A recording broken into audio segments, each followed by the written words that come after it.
Welcome to At a Crossroads with a Naked Podcaster, where we bear it all emotionally and spiritually. This podcast is designed to support and uplift you as a Christian. I'm your host, Jen Taylor from momof18.com. Each week on the podcast, I'll bring you an inspiring message to support you in designing and creating a vibrant, fulfilling life. Before we dive in, please visit all of the links in the communities, as this is a live broadcast. Feel free to ask questions I can answer during the podcast. At Crossroads with the Naked Podcasters, for Christians who know that there is more to life and that our true, authentic souls are built for greatness. You are built with strength and love that is meant to shine through during times of conflict and celebration. Welcome. I can't wait to bear it all with you. In my business as a coach for Christian women, I help them to step into who they are meant to be and be inspired by their purpose and God-given gifts. Follow the links to sign up for my free training on how you as a Christian can begin to design the life that's meant for you. Reach out to me at any time on momof18.com. Hello and welcome, Susan. Hi, Jen. I didn't even ask you about the pronunciation of your last name, Bratton. Yeah, that's because it's so easy. Susan Bratton. Right. Perfect. I am so excited to have you on. How are you today? Thank you. I'm fantastic. Thank you so much. Yes, doing very well. You have 3 websites. One is betterlover.com. One is personallifemedia.com. Everything's linked already in the show notes. And one is susanbratton.com. So jump in on all of these and just jump in. Jump in. Yeah. Well, I'm an intimacy expert to millions. That's my title, if you will. And what I have been doing for the last 15 years, and I work with my husband of 30 years, he and I have been publishing passionate lovemaking techniques and bedroom communication skills. And we have a second company called The 20, which is a supplement company, actually. I don't know if you can see them or not here. No. We have supplements for libido support. And what I really like to do is I like to help people transform having sex into making love. And we are given some sexual education, mostly around procreation, safe sex, etc. We get a little bit of information about our anatomy, not enough. And I'm an anatomy nerd. Genital anatomy is fascinating and really is a very big part of the difference between the masculine and feminine operating system, if you will.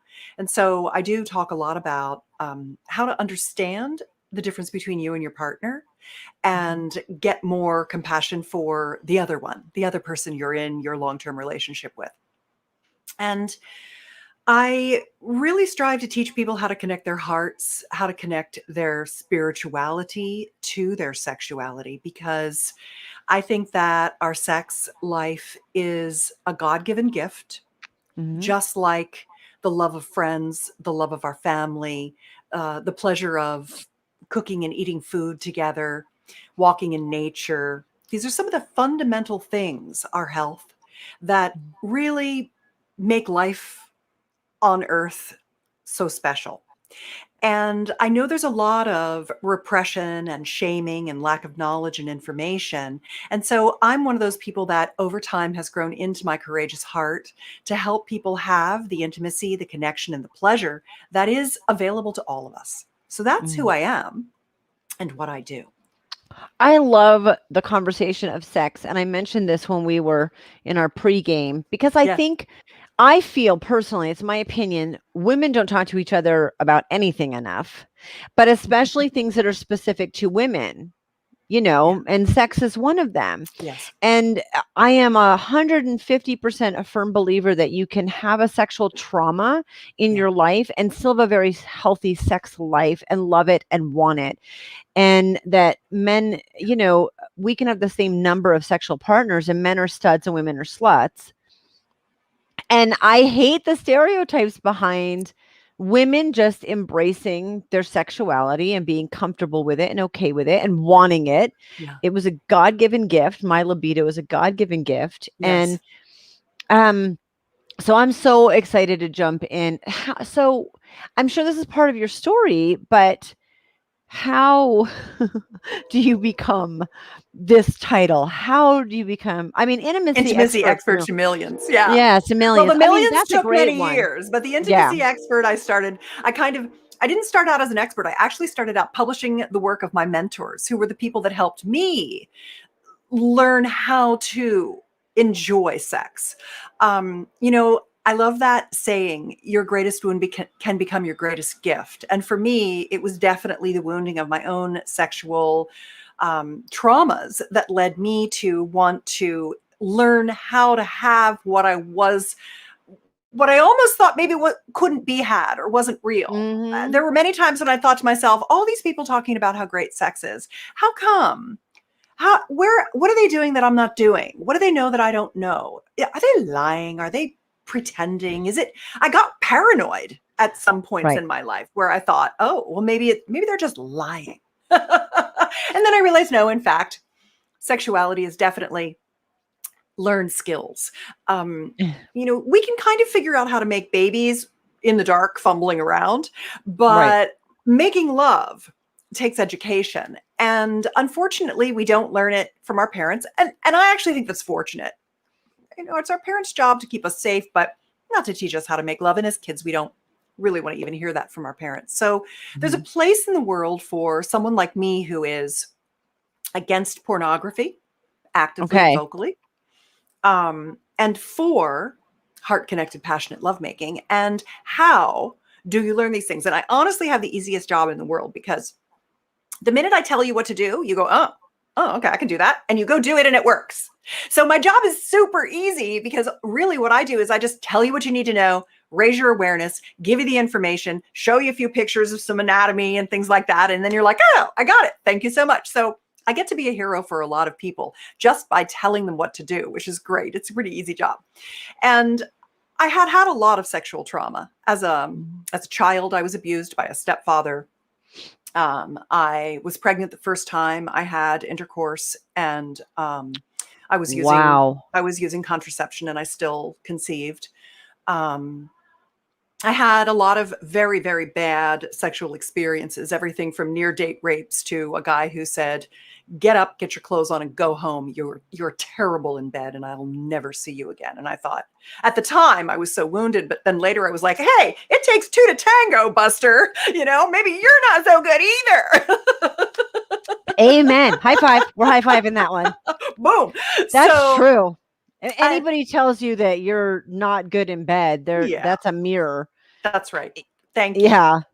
It is. And I know that now as my grown-up self.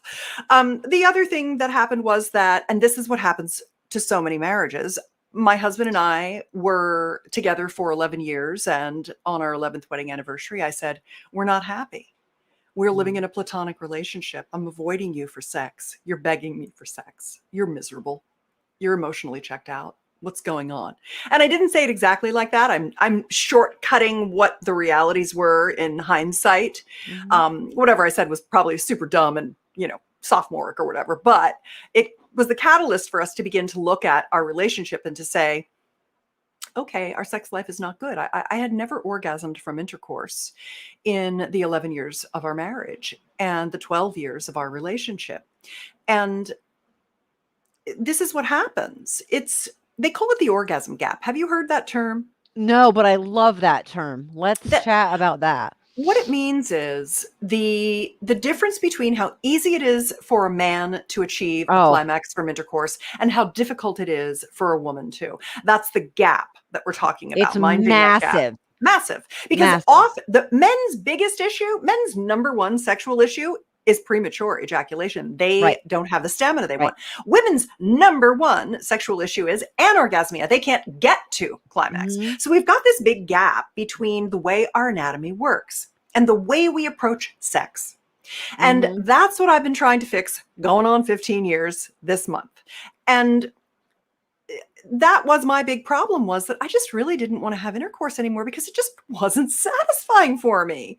And there are a lot of women who I think say to themselves, well, I like the closeness and I like the intimacy. And I'm like, girl, you just need to have a decent orgasm and then you'll know why it can be so much better. A lot of people are working on a very low level of satisfaction and willing to accept it. But ultimately, I feel like every time you make love with your husband and you don't have fabulously satisfying sex, you are creating another brick in the wall of your future sexless marriage, your lack of desire. Because someday in the future, you're just going to be like, I don't really want to do it anymore. It's just no good for me anymore.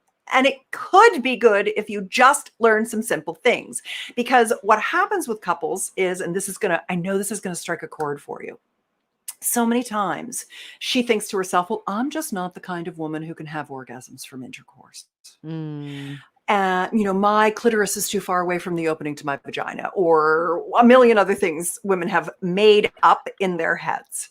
And then their husband's like, well, maybe you just aren't. Okay, well, we'll just do the best we can do. And then they end up just having very mediocre sex, not for the rest of their life. And the thing is that our sexuality is a gift from God. It is our destiny. It is our creativity. It is our lust for life. It is our passion. It is our drive. It is our pleasure. It is our connection. It is our joy. And we're born sexual beings and we die sexual beings. We're here on earth to procreate. It is our fundamental directive. Biologically, we're just wired to do it. And if we're doing it and it's not incredibly pleasurable, and we can learn how to so simply make it incredibly pleasurable, that's where Susan Bratton comes in. Okay, tell me what I need to do, Suze. What do I need to do to cross the gasm chasm, bridge the orgasm gap? How do I help? Chasm, that's right. Exactly. How do I do that? Because if you're in a relationship, if you're in a long-term monogamous relationship with a male-bodied penis-owning partner, he's going to want intercourse. And if you know now, oh, okay, you mean I can learn how to really love it so much that I'm driving him crazy, making dates for us to make love? And I can do that and anybody can. And I say, yes, yes, yes, yes, yes, yes. Then that's where I want people to be. So thank you for having me on to talk about sexuality, because for many women who are listening to our conversation right now, they're like, wow, I guess I was. Are you sure? Can you really? Really? It's just a learned skill? No, I have to be the only exception to the rule. Right. Well, and I think women don't ask questions. And so can I share an experience that I had? Please. This was so great. I had sex and it started out horrible, traumatic. And I didn't have an orgasm. I knew I wanted sex. I knew sex felt good, but I knew I was really amped up and had nowhere to go. And I had a really great male friend who said, I know I can give you an orgasm. And I was like, I don't even feel that way about you.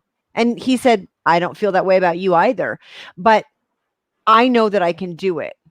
So in a very logical conversation, we decided, okay, go ahead, give it your best shot. And it was oral sex and I had my first orgasm and I was stunned. You don't know what you're missing out on, right? And I was 18. And he just looked at me and said, if you don't know how your body works, you can never expect a man to figure it out. Yeah.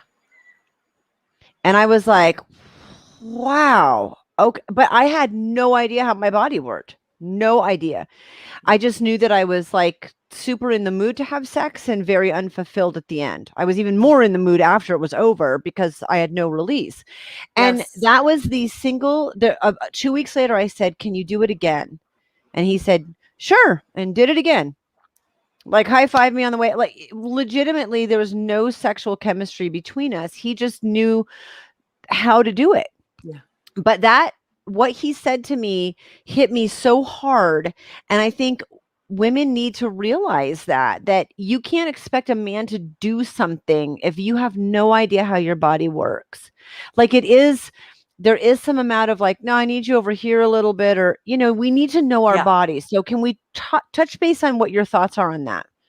Yes. I have a free gift for your listeners. It's called the Sexual Soulmate Pact, Okay. PACT. And one of my top selling books, I've written over 35 books and programs and published the works of my mentors, but this is Sexual Mm. Soulmates. I believe that sexual soulmates are co-created, not divinely ordained. I don't think there's someone out there who Mm. is your sexual soulmate who's waiting for you. I believe that through good communication, presence, creating comfort, and a number of embodied ways to connect, Mhm. looking each other in the eyes, holding each other, good touch, things like that. You can develop your great sex with any partner. Mm. And one of the techniques that I have in the book is the Sexual Soulmate Pact. And you can get it at sexualsoulmatepact.com.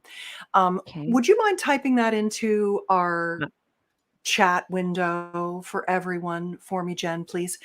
That's a free download. And what it does is it solves a couple of problems. The first thing that it does is it solves the problem that I don't know what I want. I just know what I'm getting isn't it.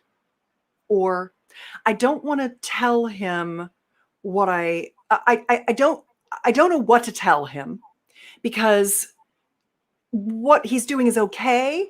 It's not great, but I don't have a mhm. better thing. And if I give him feedback, he's going to get his feelings hurt. He's going to contract. He's going to get a ding in his ego. And I don't want to Yeah. deal with his whiny junk. It's just like ugh, too much trouble for him to be all like, I'll just Right. suffer. So, so what the Sexual Soulmate Pact does is it does a couple of things. The very first thing that it does is it teaches you a ninja technique to get your partner to love your feedback. And it teaches you Mm. another technique to trust your body wisdom and to begin to hear what she's saying. And she'll tell you what it is that she needs in the moment. Because one of the things about the soulmate pact, the sexual soulmate pact, is that we women are running on a 28-day cycle even after menopause. We are women who run with the moon. Our menses ebb and flow, and our hormones ebb and flow. And there's about a 5-day window of estrus where we have particularly high desire. And the rest of the time, we need much more warm up, Mm. much more full body touch, much more romance and holding and caressing. And I always say, oh, I don't have my little kitty cat here. I have this little stuffed kitty cat, and I put a little lion's Halloween costume on this little stuffed kitty cat because I like to say sometimes we're a lioness and sometimes we're a kitty cat, and it changes for us all the time, which is very Mhm. confounding to our male partners because they're testosterone dominant instead of estrogen dominant. And so they get a hormone bath every morning of testosterone, which makes them desirous every single day, much more so than we are. We're much more in this lunar flow. Right. And so, because we always want something different, what I want women to understand is that what he did to you the last time you made love that felt really good may not work this time, and that's normal. And your body will tell you if you listen to her, oh, I want more of this. I need to be held. I want my hair stroked. That is too rough. Oh, you're scratching me. The light is too bright. I'm too cold. Whatever it is, you can tune into your body sensations and into your intuitive body wisdom, which is always with you. And listen to her and then give her voice. Give your body voice to your partner who becomes eager to get that information because suddenly he's winning. He's doing a great job because he's getting the information that he needs. So it gets that conversation started in a confident and comfortable way.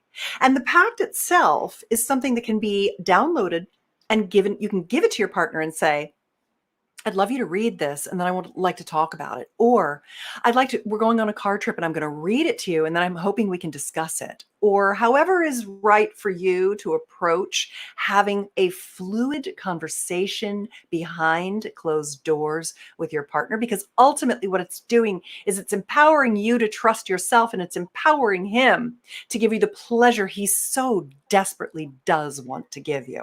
So I think that is a really big thing. If there's, you know what I do is create passionate lovemaking techniques. I teach pleasuring skills, orgasm skills, communication skills, and I also teach sexual health, anatomy, understanding our operating system. And I think the Sexual Soulmate Pact is probably the single most important thing that I've ever created, because once you can talk about what you need and understand that it's a changing landscape, and that's perfectly reasonable and normal, it empowers you to begin to get good in bed together.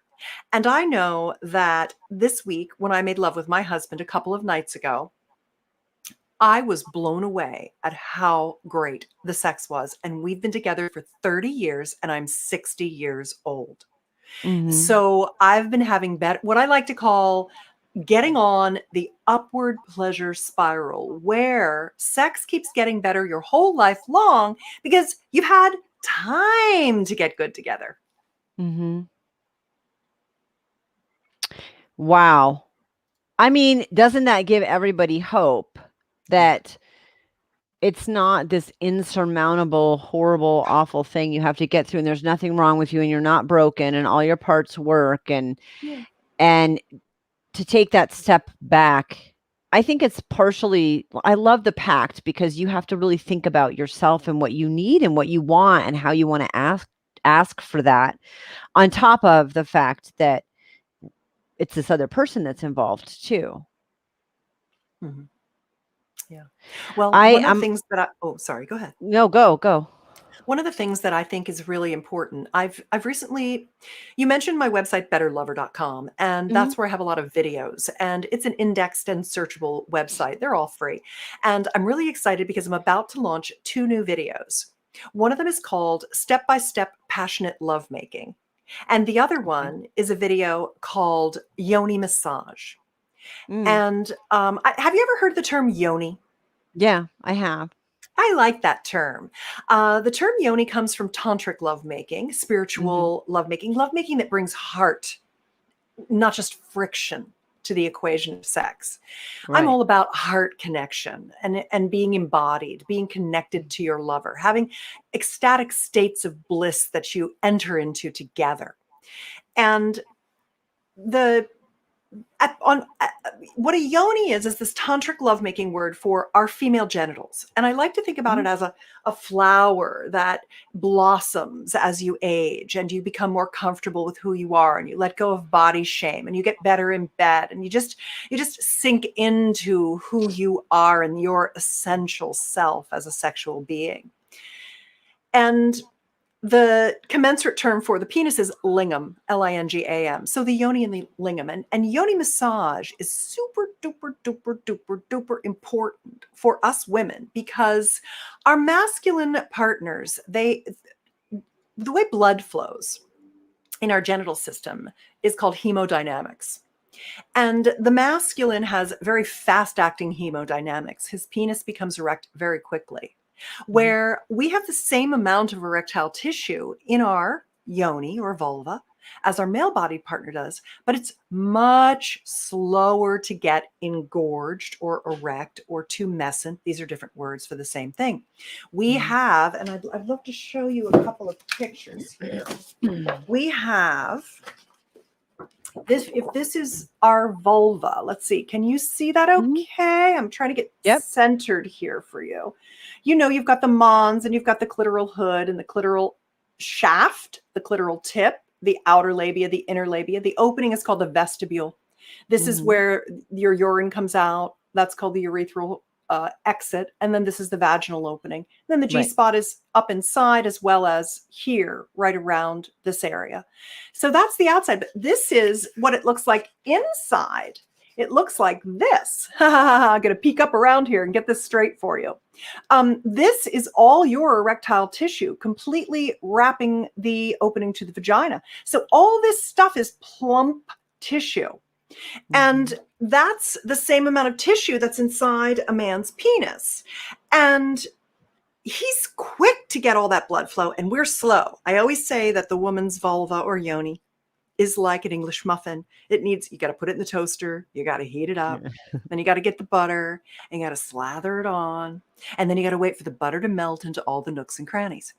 And so what happens most often is that we're ending up having intercourse on the time frame of our male-bodied partners because they're ready to go. They have that testosterone, they're hornier, they're ready to go, and we get rushed time and time and time and time again. So having a very good yoni massage prior to making love, or getting a yoni massage a couple times a week, whether or not you make love, but just having that always available to us as women. Hey, tonight, after the kids go to bed, can you give me a yoni massage instead of watching television tonight? I mean, some nights you just want to lie down and watch a good show, but other nights, having the opportunity for your partner to get all that blood flowing to your vulva means that ultimately, whether or not you decide to continue on and make love, which should be totally up to you with no pressure at all, because sometimes you're going to get in the mood by doing that, and other times you're not, but you'll never ask for the massages if it's expected that you have sex afterward. So it has to be this agreement. I'm very, very big on having agreements with partners around our sexuality. And this is an agreement that I really recommend for us, is to learn how to completely receive as women.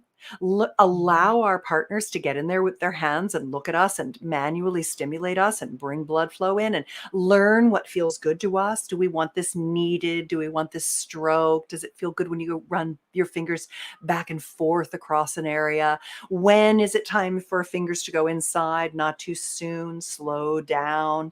We can train our partners to be much more in tune with our ramp of arousal by having them slow down and learn how to massage our genital system and to bring all that blood in.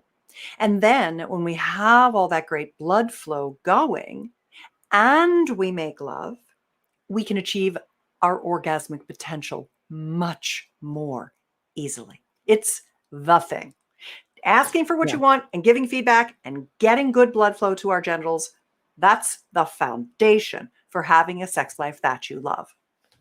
I remember reading a statistic that men on average take 5 to 7 minutes to climax and women take 20. So I'm like, there's 15 minutes of stuff that needs to be happening way before we actually start, because that you can't, and that's essentially what you're saying. And I don't know that those numbers are exact, but close enough. Regardless, it takes me a good 20 to 30 minutes to really become engorged. And I've had what we call an expanded orgasm practice. I've had that with my husband for the last 17 of our 30 years. And an expanded orgasm practice goes a little bit beyond the generalized yoni massage. It moves beyond massage and into clitoral stroking that allows a woman to get into an orgasmic experience that lasts for a very long time. So it really helps her become much more massively multi-orgasmic when she's receiving very specific clitoral stroking that we teach in our program called Expand Her Orgasm Tonight, created by one of my sexual mentors, Dr. Patty Taylor, who is an orgasm scholar, a female orgasm scholar. And this particular clitoral stroking technique is, once he's gotten pretty good at just generally massaging you, most men are very good with their hands. They're very good with tools. They're very good with fine instruments. They're very digitally articulate. So teaching them how to give a yoni massage and allowing them to learn and giving them the feedback they need, they can move into this clitoral stroking technique at Expand Her Orgasm Tonight. You can learn more about it there. There's some free reports you can download. That's the next level. And that's the thing about sexuality too, Jen. Just like when you teach your women's course at your Crossroads women's course, where you're taking women through, 4 or 5 pillars that you have? You are showing them, start here, now add this on, now add this on, Now add this on. And that's what I'm doing with you right now in the area of your sexuality, as I'm saying, you are slower to become aroused than he is. He needs, I always say to men, you want to know how to be a good lover? Here's what you need to know. Number one thing, grooming. Women don't like a dirty bird. And you're a dirty bird. Yeah. Number two, emotionally available and present, not strategizing in your head, not trying not to have an orgasm, but right here with me, heart connected. Number three, slow down. And then slow down some more. And then slow down 10 times even slower than that.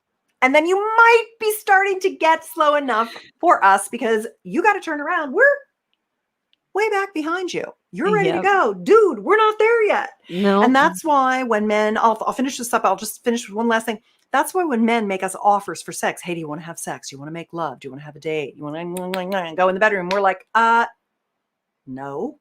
Because we're way back there. You haven't romanced us. You haven't given us a hug. You haven't told us how beautiful we are. You haven't done any of those things for us yet. Like, you got to come back here and get us, big guy. Amen. Amen. And that's not a put down. I think it's a very normal thing that men are taught. And you're just asking, like, hey, it's not about you being too fast. It's about me being slow. No, it's both. So just, yeah.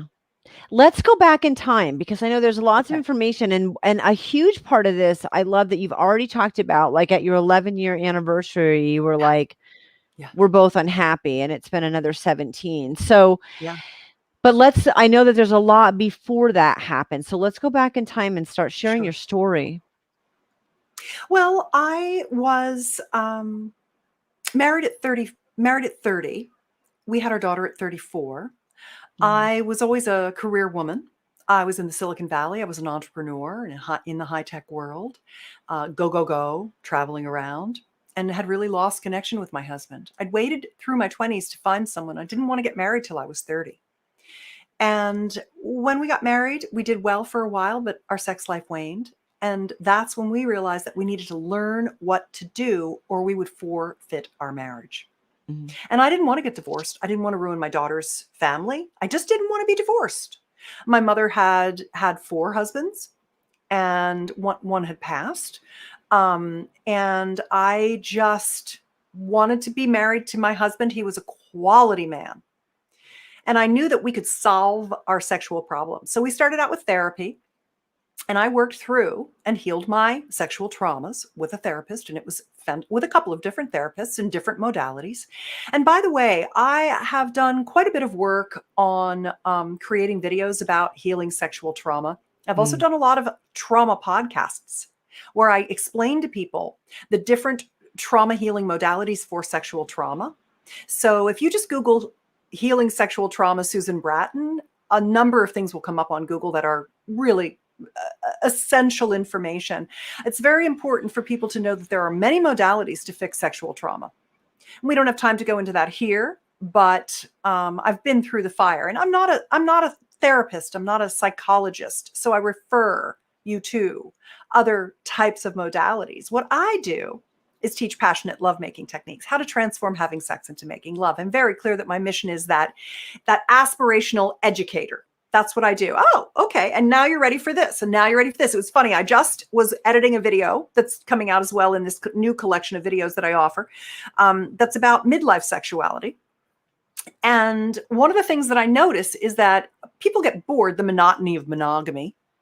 People get bored. And one of the things that really helps that I give people are just ideas for fresh and exciting things to do. And there were, I have a video coming out about midlife monogamy and how to have it stay hot with 15 different ideas of things to do. And I guarantee you that 8 of them you haven't tried, and the other half you haven't even thought of.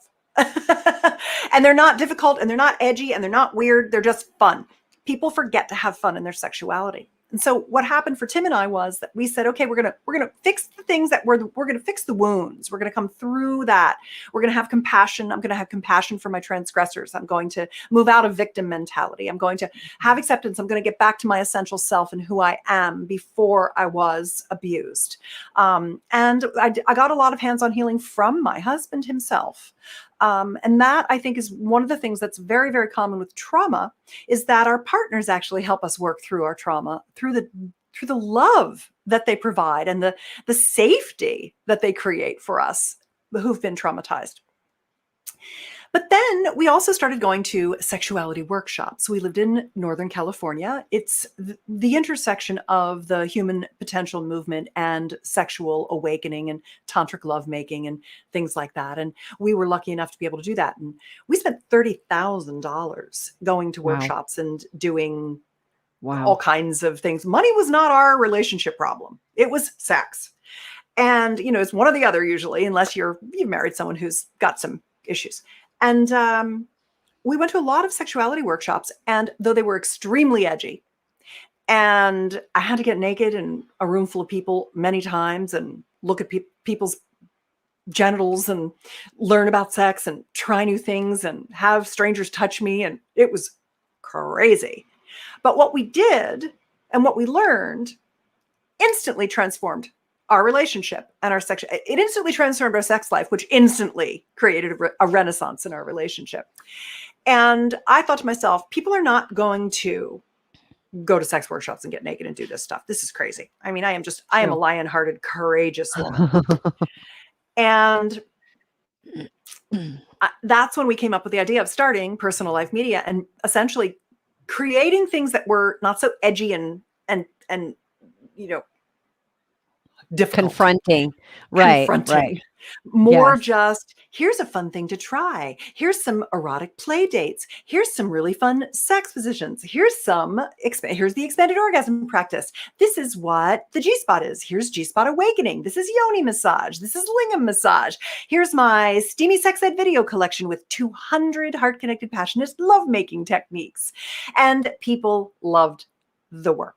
They loved those things. I started out publishing the work of my mentors, and then I began researching and learning on my own and creating products. And that's really what happened. Was through the damage that I'd sustained, I came through the other side to have a mission of really helping people make it easy to learn how to have satisfying lovemaking. I'm glad you did it without having to go to the workshops, because I am not self-conscious and I am very confident, and I don't know that I would want to go. And not because I'm nervous being naked in front of anyone, or I don't think in that situation, if there was someone that was touching you and you were expecting it, and but I don't feel like that is the path that I would have gone through. So I'm so grateful that you did, and you went, wait a minute, we can dial this back quite a bit and help people even more. Because it is confronting to think about, oh my gosh, if that's what I have to do to make things better, I'm not going to make things better. You just wouldn't do it. Right? So many people wouldn't. No. So many people wouldn't. But if you're watching a video together with your partner and following along, okay, honey, you lie down and I'm just going to follow along and do the things I see on the video to you and tell you what I'm doing. And you can give me feedback about what you like and don't like. That becomes a lot easier. Or, oh, honey, I downloaded this illustrated guide with 7 stimulating sex positions, and I'd like to try this one. It's called Chingalinga. Most men are going to be like, yes, I'm happy to do that one with you. I mean, really, for the most part, I think, well, I mean, so would I. If that role were reversed and my husband came to me and said, hey, there's something, 150% I'd be on board with that. So the number one reason that a lot of women, one of my programs is called Revive Her Drive. It's for men in long-term relationships whose wives don't want to have sex with them. And what's really interesting about it is that they buy it because the way I named it, Revive Her Drive, like she's broken, because that's what they think. But I'm so sneaky, Jen. I had a feeling. They write to me and they're like, oh, so I got the program and I went through it and I didn't realize how I had given up my masculinity. And I didn't realize that I'd been begging and badgering my wife for sex. I didn't realize that the reason she didn't want to have sex with me is that it wasn't good for her. I figured if it was good for me, it was good for her. I mean, they come to me and they're like, okay, thank you for teaching me this. But what's interesting is that women write to me all the time and they're like, where's Revive His Drive? Where is it? Okay. And I so say, that was a question. Yes. Go ahead. And it's really interesting. There was a book. I don't remember what the name of the book was, but it was it was a married couple who were psychologists and they did some primary research. They were licensed marriage and family therapists, I think. And they did some primary research and they asked men who had low libido what was holding them back from wanting sex. And then they asked their female partners. These were married couples. Mm-hmm. And it was so interesting because if you look at all of the reasons that men don't want to have sex and what their women think are the reasons, their women can pretty much guess if it's a health issue or they're a workaholic, because some men are workaholics. Yep. Or if they're gay, which is like 3% of guys that are just in the closet in marriages. But where the women were completely blind, they just could not see that he felt she was not sexually adventurous enough and had lost interest in having sex with her because he was bored with her. 64% of men said that was the issue. 14% of women thought it might be the issue. They just couldn't see that was the reason. So sexually adventurous, one of the things that is kind of a big platform for me is how to have hot sex your whole life long with your partner in crime. I've been married 30 years. And like I said, this week, I was floored at what a great lovemaking experience we had just this week. Like, babe, it took me days to recover from that. It was like, I just had so many orgasms. I was exhausted from it. I have to be careful. I have to manage my energy a little bit. I'm 60 now. I just can't have that many orgasms in one night and get up the next morning and be okay. There are limits to our humanity. But what I realized is that what I like to do is teach people how to have erotic play dates. That's what this midlife hot sex video was about, was 15 ideas for you to have. Schedule sex, but don't schedule sex. Schedule erotic play dates. Start the couple that plays together, stays together, especially in the bedroom. Start learning new things together. There's so much that you can explore in your sexuality. And that's really what solves the problem of the monotony of monogamy, the boredom, the checked out, the not satisfied, is learning new skills. I think, do women, when they hear adventurous, get nervous about what that means? I don't know. Probably some do. It sounds like maybe you did. No, not at all. I would love that vocabulary. I'd be ecstatic if that's what he said. So I'm on a women's running team. And there are comments when we all are running and talking. And one of them is like, I finally gave in, so he'll leave me alone for 2 weeks. And I said, what is the matter with that relationship? What is the matter with what you're saying? Right? Like, I would be so irritated if we went 2 weeks. I'd be chasing him around that house. So I think that there's this attitude, like in that monogamy situation. And here's what I've discovered with my friends who were divorced, and probably myself too. If your relationship fails, you're going to start shaving your legs, putting on makeup, looking good, Right. and wanting to have sex. Yeah. So basically all these things you're not doing in the relationship with this person that you love more than anything, that you've had kids with, you're not doing. Like, I'm so sad that it's spring because now I'm gonna have to shave my legs. And I was like, I shave my legs every other day. Me too. Because I want to be smooth, because it makes me feel good. Yeah. And because I feel good presenting myself to my husband. I want him to be attracted to me. Yeah. And so it kind of breaks my heart that if the man came to any one of these women I've had conversations with on my running team and said, I really feel like if we were a little more adventurous, they're already saying things like, yeah, I gave in last night so I can get 2 weeks break without him bugging me. Yeah. Something is not right with that situation. So that's, I think, why I'm curious if it came down to, I think if we were more adventurous and had dates, they're already trying to put him off for 2 weeks. Yeah. So there's got to be a way to present it. Yeah. So I like to help people think about what are those things you can do.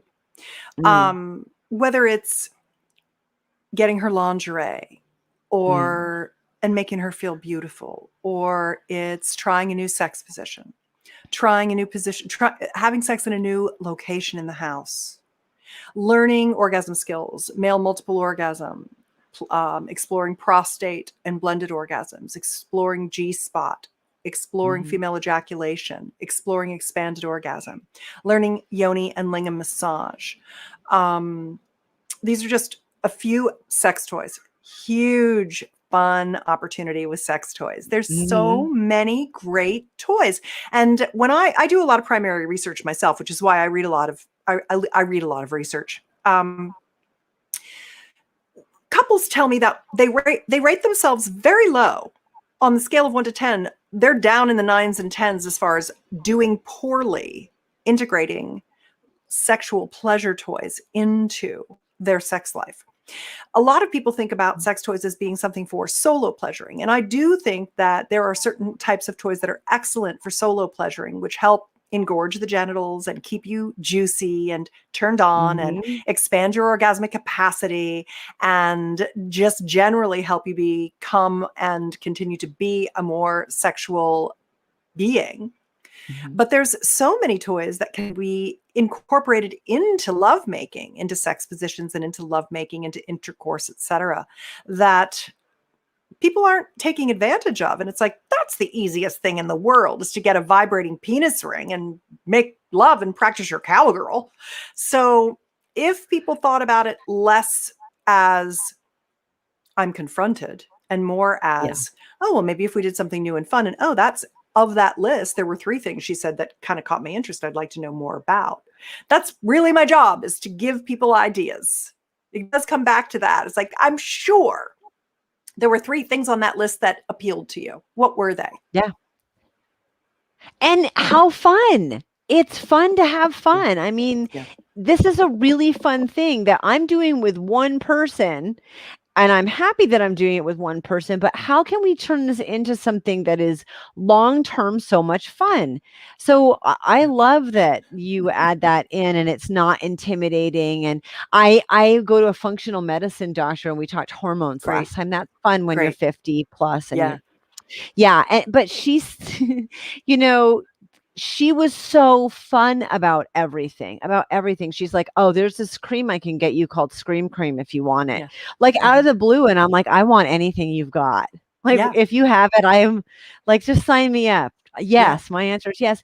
Because it's so important to become not feeling confronted or I mean, even just like, how fun could this be? What kind of adventure could this be? Because you don't know if you don't know. Try it. Yeah. Try it 3 times. I have a 3-time rule because like you said, women are like this, right? Yeah. So you can try something and be like, yeah, maybe not. Try it again later when you're somewhere else in this. Just try it again. Promise. I love this. What do you think what do people come to you the most, or what's the biggest issue? You talked about 64% of men want more adventure. And women aren't talking about what they need, or maybe they don't even know what is the biggest gap? What's your number one thing that people are like, yes, that was what was the best help? Because I help people around the world in almost every culture from 19 to 90 across the gender spectrum, there are a wide variety of questions that people come to me with.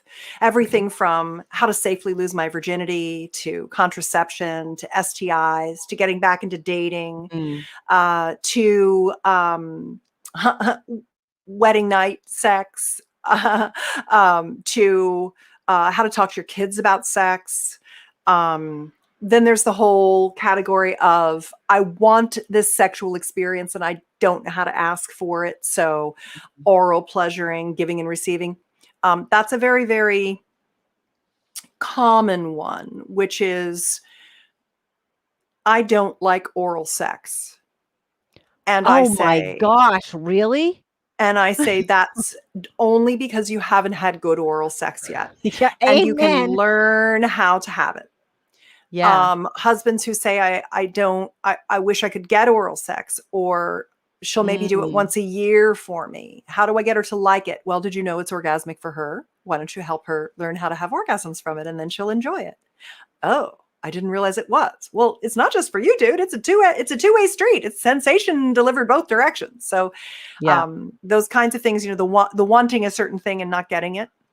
Embarrassment and shame around particular desires, a desire for some particular thing, whether that's a kink or what have you. I'm a pretty vanilla sex type of person. My stuff is pretty vanilla. I don't get into a lot of impact play or bondage and domination and rough sex and things like that, because I just don't think generally that many people are interested in it. I think most people are still in the, how do I blow my partner's mind? That's, let's just start there. There's plenty of people out there that do all the other kind of edgier stuff. And then there's a big category, because of my age being 60, there's a big category of people who follow me in midlife, because when you hit midlife, you are kind of at that use it or lose it. I'm facing my own mortality. I see my parents aging and dying. My kids are grown up. I only have so much time left. I want good sex. This is my time.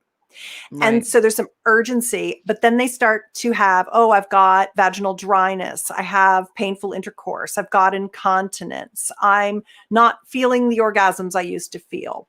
Or he's got erectile dysfunction or delayed ejaculation or loss of sensitivity or intractable premature ejaculation he's never been able to solve, which is solvable. And I tell men, don't worry, it's an unlearnable skill. So there are the human body issues, if you will, of midlife and beyond, so I have what I do is I have the passionate lovemaking techniques, the bedroom communication skills, and then this entire other category called sexual regenerative therapies and treatments. And what I do is I do thorough reviews and try things myself. Well, that's how I got into the supplement business with my blood flow supplement and my daily multivitamin with libido botanicals in it, because people said, my libido is flagging. And what most women think is, it's my hormones, but it's not. I mean, it is testosterone, but it's not your estrogen. It's blood flow. You're not getting enough blood flow to the pelvic bowl. You're not getting enough engorgement. You can't get the blood down there, and you're losing sensation and you're losing lubrication. And so that's actually nitric oxide. You need a nitric oxide booster. Hormones, the estrogen is for the thinning of tissue. Your tissue in your vagina gets frail. Your skin gets thin. You lose the resiliency, the bounce. So you need good collagen. You need good estrogen or phytoestrogens, plant-based estrogens. And you need a good gut. You need good, if you have dysbiosis, SIBO, candida, what have you, parasites are very common with international travelers, and you're not having really good bowel movements, that's actually dampening your hormones more than anything else, because your hormones and your neurotransmitters are produced in your gut. So they're produced in your adrenals, obviously, and they're produced in your ovaries and things like that, but they can't be produced without a good gut microbiome. So for a lot of women, I say, it's not your hormones, It's all the bad sex you've ever had, making you lose your desire for sex with probably some gut dysbiosis. So let's fix those two things, because there's libido, which is your body's health. And if you're not healthy, then you don't have desire. You just don't have libido because your health is depressed, and that's emotional or physical or both. And then a desire is how you feel about yourself, your body shame, whatever they might be, how you feel about your partner. Do you desire them, or are you mad at them? If you're mad at them, you're not going to want them for sex. And then there's arousal. And the arousal is that piece we started off talking about, the needing the 20 minutes of genital massage and needing to be seduced, which means to be moved toward pleasure, not manipulated, but to be moved toward pleasure. So that's really the combination of things. Those are the things that people ask about. They ask about the physical as much as they ask about the sexual technique and their desire for certain things and how to do things. I love that you talked, bowel movements. If you're not my functional medicine doctor, I freaking love her because she's so forward in how she just tells it like it is. And she's like, you need to poop every day. And if you're not, there's a problem, because your body needs to be flushing out. Like, I can give you hormones and we can balance that. And that, that could be an issue. It's not going to matter if these other things aren't going well. Yes. Very, very fascinating. But, the gut's called the second brain. I think it might be the first one. I agree. There's so much tied into all of that. So I love that you went down that tangent. I don't think women realize or think about how much, like Candida, you could have something going on that you don't realize that could be largely impacting how you're feeling. It's not just your past sexual trauma or your partner rushing, or there's so many parts of this. And I want people to be less overwhelmed because there are answers to all of it. Yes. That's it. There are answers to everything. And it's funny because one time I sent out an email to all my newsletter readers. I have a sex tips newsletter. And I sent out an email and I said, I'm going to get so many replies, because I have hundreds of thousands of people who take my email newsletter. I said, I'm going to get so many replies that I'm not going to be able to answer you individually, but I'm going to take everything in, and I want to hear what it is that's holding you back from having the intimacy that you crave. And the only answer that I don't need is I don't have a partner. This is not about having a partner or not. This is about what is holding you back. 80% of it was health issues, and 20% of it was betrayal. They'd been betrayed and they couldn't forgive. And I'll tell you something. Christians know about forgiveness. Yep. And it is taught in Christian religion to forgive. And I think it's one of the most important teachings of Christian religion, because we don't learn it anywhere else. We just learn it through our spirituality, through our faith. And it's a major important thing, because 20% of people are alone and lonely because they've been hurt and can't get over it. But the other 80%, it was health issues of all kinds, not just genital issues, but general health issues. My husband has lupus, my wife has cancer, whatever it might be. And I thought, okay, how do I help all of these people? I went to bed that night holding everyone in my heart and thinking about, well, I can fix that problem. I can fix that problem. I can fix that problem. I can fix that problem, but I don't have time to fix everybody's problems. I can't scale one human, can't scale hundreds and hundreds of people. And I thought, how can I help them? How can I teach a man to fish, a woman to fish, instead of give her the fish, right?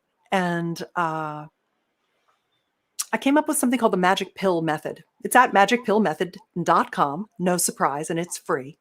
And the magic pill method essentially teaches you a 3-step process to get back to intimacy again, because when people come up against an obstacle, they just stop. They don't know how to fix it. They don't know what the solution is. They don't even think there is a solution.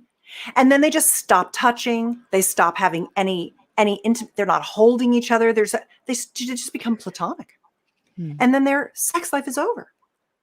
And all they would have to do is do this 3-step method to get back to love and connection and intimacy and fun and sexiness, even if there's certain things they can't do anymore. When people can't have intercourse, they give everything up. It's like so black and white. and everything is rainbow colored in sexuality. There's always more things you can do to have fun. There's you don't always need to have erections to do it, Not at all, as a matter of fact. We could eliminate that one and still have a really good time. Yes. Susan, thank you. I mean, there's so much information packed. We have all of your contact information. It was really amazing. I love how upfront, of course you are, but I love how upfront you are that we could just have a real conversation. Thank you so much. Right back at you, Mama. Truly the mom of 18. Yes, thank you so much for having me. I do appreciate your willingness to have a frank discussion. I've found that people are grown-ups and they like a frank discussion. Even if they're a little shocked at first, they're like, you know what? That was actually really interesting and helpful. Right. So I just do that, Yay. So thank you so much for having me. I really appreciate it. And thanks to everyone who's listened and commented. I really appreciate you being with Jen and I today. Investing your time with me on At a Crossroads with the Naked Podcaster. I'm so glad that you joined our conversation. If you can take 2 minutes to share this episode with someone you think can benefit from it or would have a positive impact on their life, that would be amazing. Go to the podcast page to sign up for the free membership site where all guest links are available. This podcast is designed to help you in your struggles. So reach out and let me know what you enjoy or what you would like to see more of. It will support me on the journey of causing a worldwide epidemic of healing, gratitude, and joy. Until next time, remember you are not alone in your struggle. Reach out to me on any platform. I love to connect. You are worth it to me. Have an amazing day.